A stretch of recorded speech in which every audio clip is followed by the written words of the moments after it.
Hey guys, this is on my computer. It's a little footage that was on the news of a house fire we made this morning. It was about 6:15 this morning.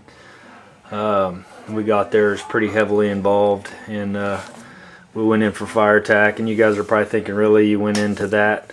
The issue is, or the deal is on this fire, is the roof is burned off, so really there's nothing to collapse on you. So what we do is we fire away in the front door, put out as much as we can, and just work our way back in there. So that's basically what we did. Very little danger other than the fire itself, and you know, that's what we do. So, but yeah, you can see the hose lines up there shooting out of the roof. That was us. We actually went in through this door here, and we're shooting this way, and then we end up shooting back out that way, trying to you know, put the fire out. It was pretty heavily involved. It was mostly in the attic area, but yeah, kind of give you an idea. This is the engine crew coming in here. They end up trying to put this side out. I told them we're going to go this way, and they go that way. We basically split the house in half, and you'll see here they'll pull some ceiling in there. Now they're shooting. Whoops! Now they're shooting up through the roof there. You see the hose line shooting up through the roof. This is us shooting out this side here. You can see the line shooting out.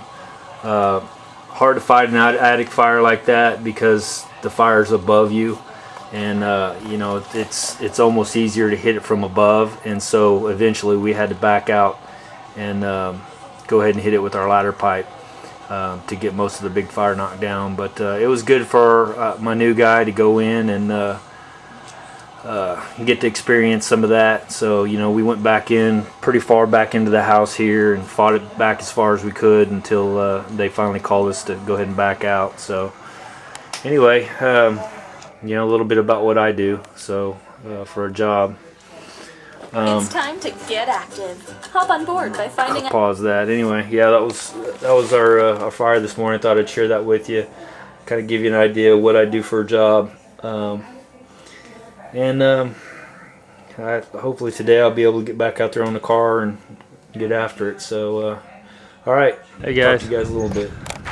Definitely not one of those John Kerry days. Been raining, pretty cloudy. You can see it's pretty wet. Dug that trench out quite a bit deeper. That way the water from over there would go ahead and, you know, it looks like it's working.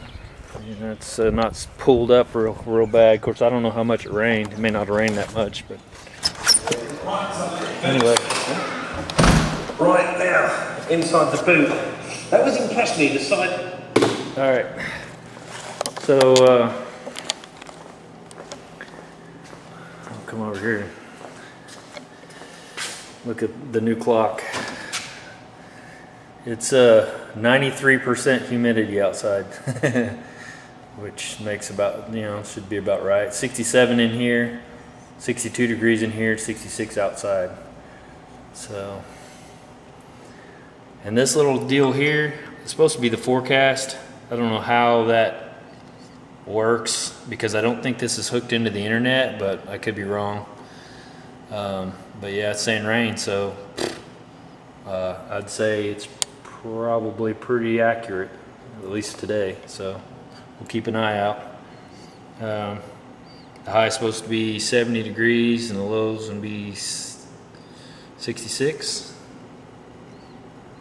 Or, well, probably not, because that's the next 4 hours, and then 4 to 8 hours, and 8 to 12 hours. So anyway, all right, I'm going to try to get a little more progress back done on this car.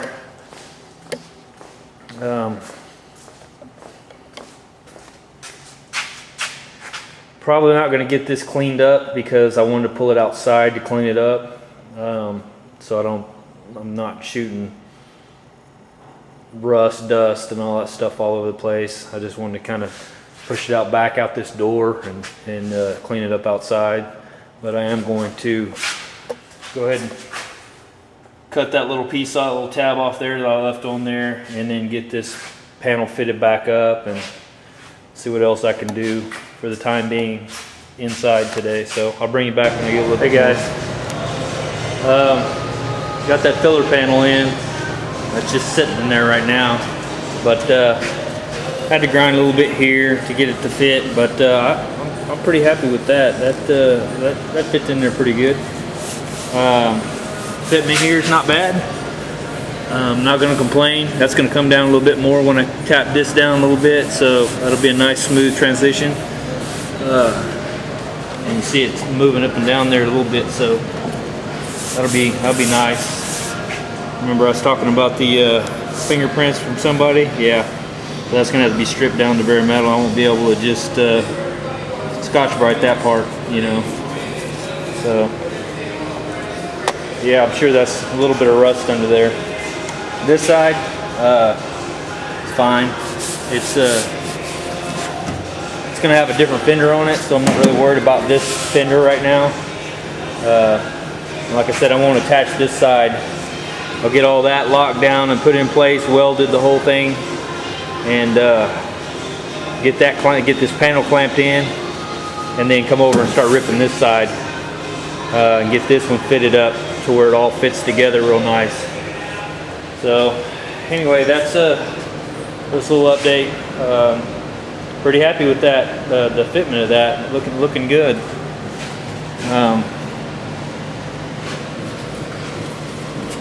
Yeah, we're gonna make that work. So anyway, I'll bring you back when to figure out what I'm gonna do next. All right, guys. So you hammered and dollied this back to where it was pretty close. And what I ended up doing is they ended up basically putting that both those sides together where there was no gap. So what I did was I went ahead and pushed it down to where there's no gap, and then took my air saw and run the blade through there and made a gap. As most of you know, to have a little bit of a gap like that, about the width of that blade, you know, and that's pretty thin, but gives it better penetration. If you were to butt that right up against each other and then weld, it's not going to get quite as good. You know, this is pretty minor, I guess, but you know, just a little tip for me. Another thing I was taught was try to leave a gap about the size of your line. This is 023 wire, I believe, maybe 025, but I'm pretty sure it's 023. But kind of gives you an idea. That gap's about, if I hold the camera right, you can see the gap's about the same size as that wire. Anyway, that's kind of a rule of thumb I use, just kind of a little heads up. I'll go ahead and stitch that up, grind it down, and then start, I'll probably cut some of this out and go ahead and make me a nice little square patch in there, and get that all taken care of. So I'll bring you back. Here's my patch. It's not finished. I was going to show you. I cut it out of this old filler panel. Let's see, it's basically come out of that spot right there. So we'll see what we got. I'm going to try to round these corners on this, just like these are. But basically that'll come into there like that. It was already pre-bent, and I like that. It's less work, you know what I mean? It's not that big a deal to bend it, but it's already bent, then, you know. So yeah, I'm going to bend those around, kind of round them off some. I got to cut this piece out, and then I'll weld that seam down through there. Keep the original metal in the car. This side's good. That's got just a little surface, no biggie. I'll wire wheel that off, and yeah, I'll bring you back when we get her done. But I'll be cutting all this old crap out of here, because like I said, man, that's just really bad stuff there. That's getting ready to snap as it is. So but yeah, I'll take this, I'll cut this off and kind of use it as a little template for that, to bend those edges around. Not that anyone in the whole world will ever see that unless they crawl up in the trunk and look up there, but might as well try to put it back like it came. So it's really not that much more work. So a couple things. Right, I know most of you know this. I'm just going to repeat it just for the guys who don't. If you buy this weld through primer, which works fine, and I'll tell you a little bit more about what I do with it. But one thing, and I learned the hard way, is once you use it, flip that can upside down and make sure you clean that tube out that's in that can, because if you don't, it will seal up, and that stuff right there is expensive. Just so you know, I'm gonna guess somewhere around $30–35 range for that can. So yeah, and I wasted a whole can of it years ago because I got lazy and didn't flip it over and clean it out. So super important for that. I know they say they do that with all paint and all that. A lot of paint you can get away with not doing it. That stuff right there, you better do it. Just FYI. All right, here's what I got. And you can see I got a backer under here for my weld. Got actually 2 patches here. I'll fill all that in. But man, I wish I'd hold the camera. I guess you guys probably wish I'd hold the camera right too. All right, let's start over. Got my backer here. Got a couple of tacks in to hold this. Haven't got this in place yet. You can see I went ahead and bent it. Is it beautiful? No. Will it work? Yes. And my thought was, because this is pretty thin metal, I went ahead and I'm going to do a plug weld here and a little hole plug weld there. Now, see how I've got that? I just made it out of what I had, bent it over. Like I said, is it beautiful? No. Will it work? This little guy here, see if you can see that. That's got a tiny, I mean literally tiny, and that's what I was able to pop those holes with instead of having to drill that out. That fits in there perfect. Just for little stuff like that. Like I said, this is a Harbor Freight special, Central Pneumatic. Would you want to use it at a body shop all the time? Probably not. For what I do, what we do, this worked fantastic. And like I said, I bought it secondhand from somebody else and telling how many times they used it, so, and it's still working. But anyway, thought I'd give you a little heads up. I like to share what I can. Like I said, a lot of guys know this already, but sprayed down that weld through primer here. Put me a tape line here because the rest of that I'm going to spray an epoxy. But yeah, this will be weld through primer just on that edge there. You probably can't epoxy over that weld through primer. I'm going to guess it doesn't stick very good, but that weld through primer's got zinc something in it which inhibits rust, so it'll work. And yeah, once I get all that welded in, ground down good, I'll go ahead and epoxy the whole thing together. But yeah, felt like that was a pretty pivotal point, because that filler panel comes in here and basically it's going to have to be welded to this flange here. So there was literally nothing there. So yeah, and I'll fill all this in. It's a pretty big gap there, but you know, just got to finesse it. So we'll get her done. I'll bring you back when we get her all sealed up and welded up, and I'll talk to you then. See you. Hey guys, it's right at about 5 o'clock. That's what we got. That's a whole lot better. How good that's coming in, but that's what I ended up doing is just lapping it over a little bit. Like I said, this is way overkill because you'll never see that, but it's actually a lot stronger than, you know, this is way good stronger metal. Also the little plugs, let me see if I can get a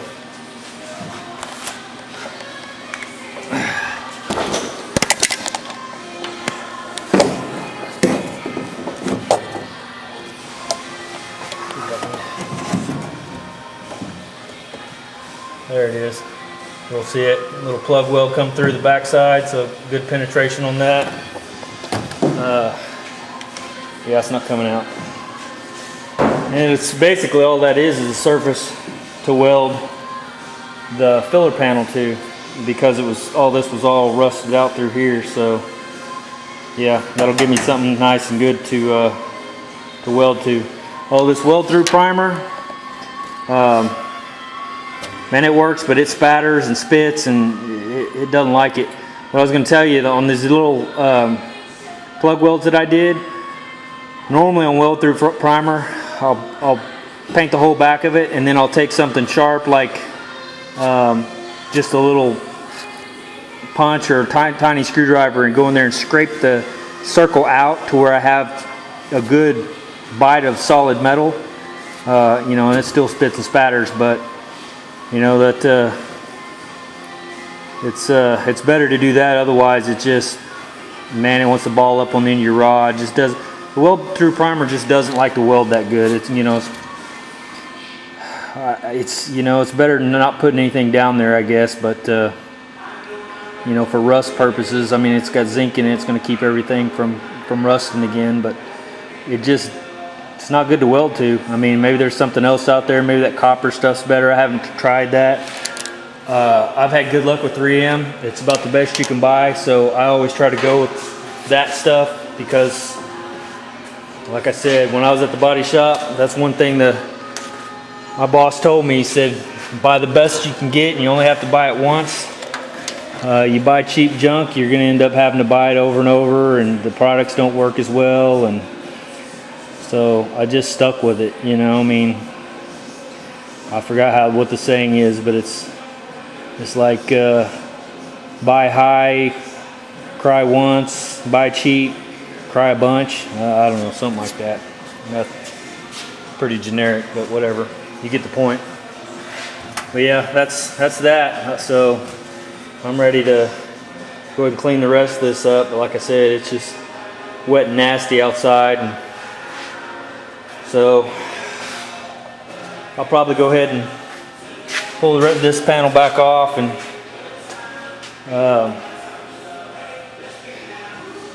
I'll get it all ready. Like I said, I've got a couple more plug welds put in. I've got to plug weld put my holes for the plug welds in the filler panel there. So I'll probably do that. But like I said, it's 5 o'clock. My wife will be home in a minute, and we'll probably want to eat dinner. So I'll bring you back if I decide to come back out here. If not, then that'll be it for today. So I'll talk to you guys later. Tell you, since it's so humid today, I'll show you.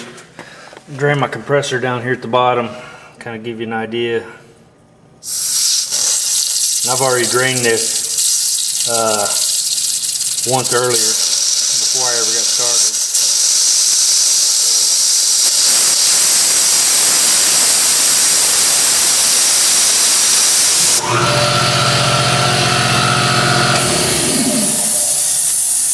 Alright, and here's this little one on the side that I put on there. That'll give you an idea. Maybe.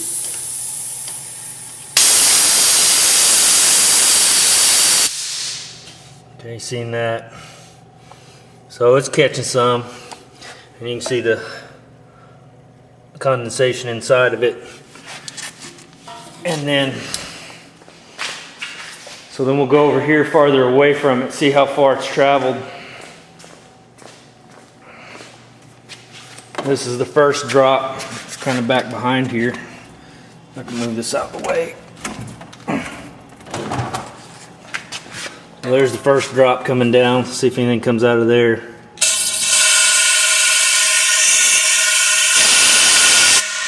Nope, nothing. So if it didn't make it to there,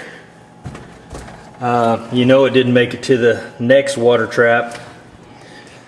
And then if it makes it through that water trap, it's got to get over to this drop because it comes underneath here to that drop, and then it goes back up and goes through the line, and then from there it'd have to go in and go through that filter if I was painting. So I think we're good to go. Like I said, it's a pretty humid day. You don't get much more humid than 95%, other than 100%. But and yeah, it's pretty humid in here. It was, I forgot what it was, 60-some% humidity or something like that. I don't know, let's go check it out. Which surprises me, I didn't realize it'd be that humid inside. There you go, it's 68% humidity in here, it's 70 degrees. It's 80 degrees outside, and 62% humidity. So it's saying it's more humid in here than it is outside. Why that is, I have no idea, because like I said, it's pretty wet out there, but I don't know, maybe where the deal is up there, it's drier, or being inside, I don't know. But regardless, that's just thought I'd share that with you. So I'll talk to you guys later. See ya.